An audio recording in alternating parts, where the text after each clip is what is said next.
Arestado sa Maynila ang isang Chinese national na nagwala sa isang bar at nahulihan pa umano ng droga. Dinakip din ang kanyang kaibigan at kapwa Chino na nagtangka namang suhulan ang mga pulis. Nakatutok si John Consulta, exclusive.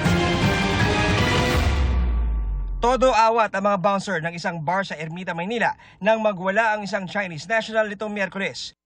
Nang di mapigil ang pagwawala ng dayuhan, tumawag na ng pulis ang establishmento. Ang ugat ng pagwawala ng dayuhan. Sinasabi niya na malaki daw ang kanyang bill.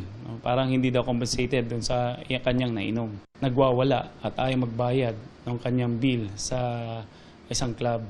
Nang kapkapan ng mga pulis, nakuha mula sa Chinese ang 3 sachet ng shabu. Dito na tuluyang inaresto ang dayuhang customer. Kinagabihan, dumating sa tanggapan ng Ermita Police Station ang isang Chinese na tinangkang suhulan ang mga pulis para palayain ang kanya raw kaibigang inaresto.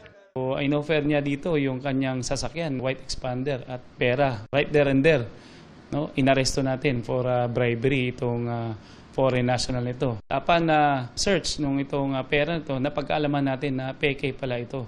Yung mga perang gustong i-bribe. Nalaman din natin, no, based on verification, na itong sasakyan niya na ito ay nirentahan niya lang pala. Sinusubukan pa namin makuha ang panig ng dalawang inarestong Chinese na hawak na ng MPD.